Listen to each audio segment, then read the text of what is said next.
Imagine spending $4 million on a car. You expect the ultimate crown jewel, the absolute pinnacle of human emotion, a machine that makes your chest vibrate when it wakes up. Ferrari just built that car. It is limited to just 799 units, and every single one is already gone. But behind the curtain of this legendary launch, the world's wealthiest collectors are experiencing a profound sense of betrayal. For the first time in history, Ferrari's ultimate halo car does not feature a roaring symphonic V12. It doesn't even have a V8. Instead, Maranello expects you to pay a literal fortune for a V6. Has the king of hypercars finally lost its soul, or are we looking at the most misunderstood masterpiece ever born? For Ferrari, this wasn't simply another product launch. It was one of the biggest gambles in the company's modern history. Because Ferrari doesn't build halo cars very often. Sometimes, an entire decade passes before a new flagship arrives, and every single one carries an almost impossible responsibility. It doesn't just have to be faster than the last one, it has to become a legend. The kind of car that children hang on their bedroom walls, the kind of machine collectors fight over. 20 years after production ends, Ferrari knew whatever they revealed would immediately be compared with the greatest cars they had ever built. And that's exactly what happened. To understand the pain of the purists, you have to understand the sacred bloodline of this car. Ferrari's flagship saga is not about numbers on a spreadsheet, it is about goosebumps. The F40 was raw, terrifying, twin-turbo violence. The F50 literally put a screaming Formula One V12 directly onto the street. The Enzo was a mechanical masterpiece that shook the ground, and the LaFerrari combined that legendary V12 roar with the electric future.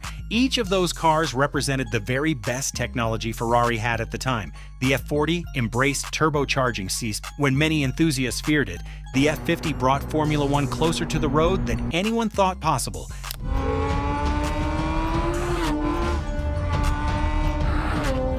The Enzo introduced technologies that seemed almost futuristic, and LaFerrari proved that hybrid power didn't have to destroy emotion. Instead, it made the V12 even more unforgettable. Every generation pushed Ferrari forward, but there was always one constant.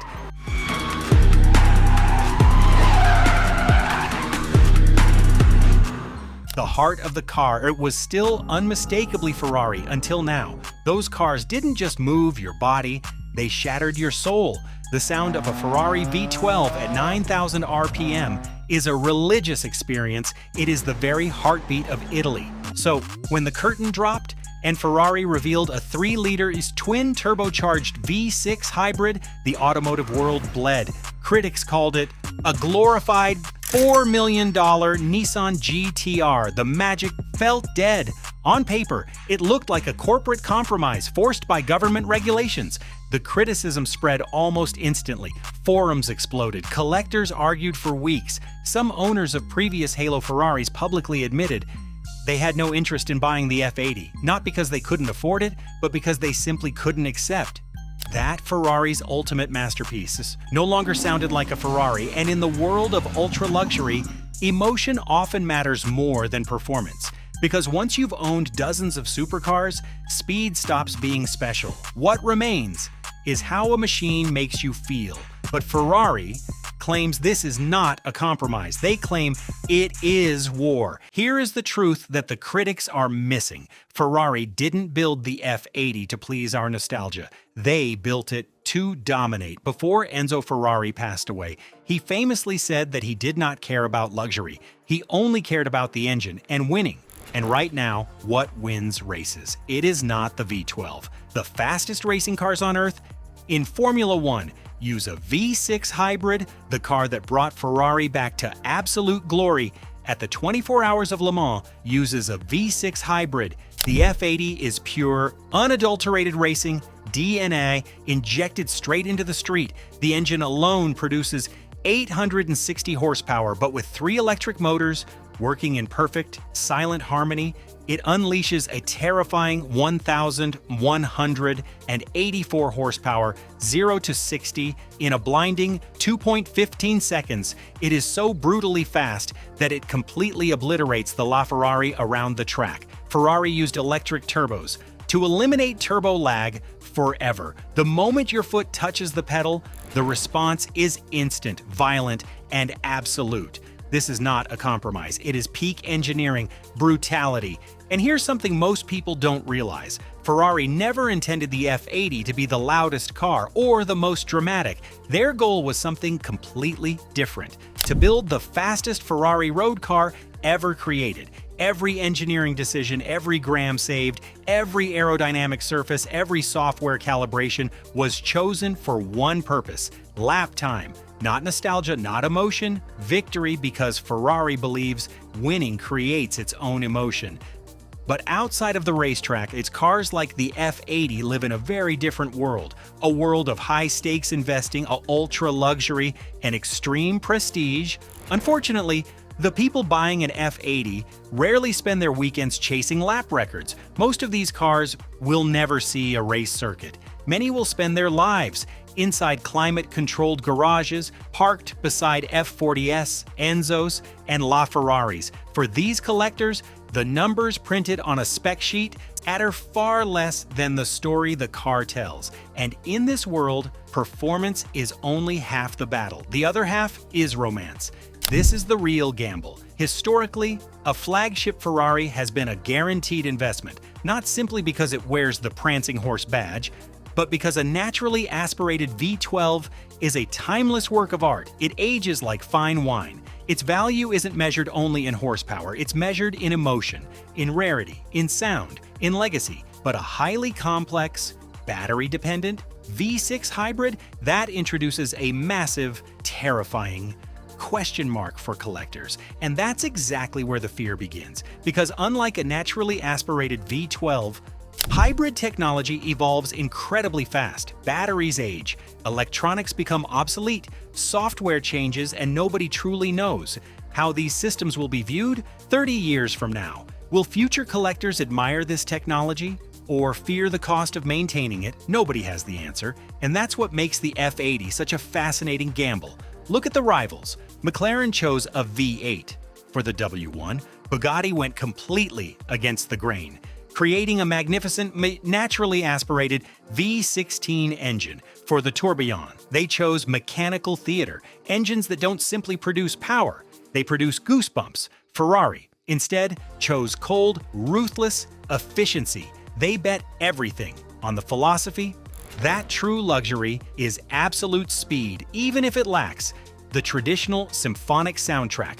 But Ferrari has always believed that racing comes before romance, because that's how the company was born. Before Ferrari became a luxury brand, before celebrities, before billionaires, before auction records, there was only one obsession: winning. Everything else came later. And perhaps that's exactly why Ferrari was willing to risk upsetting its most loyal customers, because from Maranello's perspective, if this technology wins races, then sooner or later, it belongs in their greatest road car.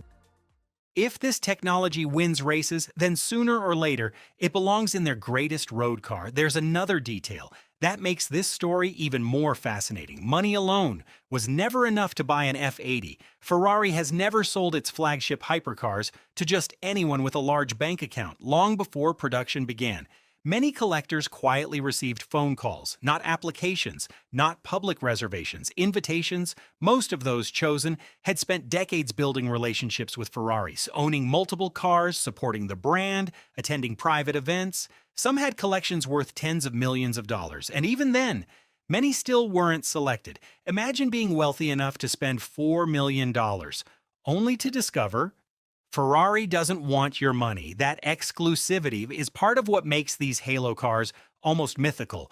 Owning one isn't simply about wealth, it's about belonging to one of the most exclusive automotive circles on Earth, which makes the V6 controversy even more dramatic, because many of the people criticizing the F80 were the exact customers Ferrari wanted to impress the most. Will this choice destroy the F80's long-term value? Only time will tell, but history has a funny way of embarrassing the critics. When the F40 arrived, many enthusiasts believed turbochargers had ruined Ferrari forever. Years later, it became one of the most desirable Ferraris ever built. When LaFerrari introduced hybrid technology, thousands claimed electric assistance had no place inside a Ferrari. Today, collectors would do almost anything to own one. History reminds us that whenever Ferrari breaks the rules, the world cries, and then a decade later calls it a stroke of absolute genius. Maybe 20 years from now, people won't remember the outrage. They won't remember the internet debates.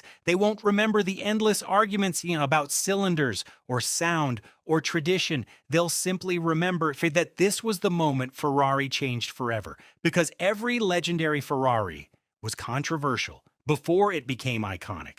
Perhaps the F80 is no different, or perhaps it really is the first Ferrari to sacrifice too much in the pursuit of perfection. Ultimately, the Ferrari F80 is a declaration of power. It proves that Maranello is no longer looking back at the past. They are forcing us to accept the future, whether we like it or not. But now, the question belongs to you. If you had $4 million sitting in your bank account today, would you choose this V6 masterpiece built for tomorrow, or would you spend every penny on a screaming, naturally aspirated Ferrari 512 from the brand's golden age? Tell us down in the comments, because this isn't just a debate about one car. It's a debate about what Ferrari should be. Should Ferrari protect its legendary past, or should it chase the future at any cost?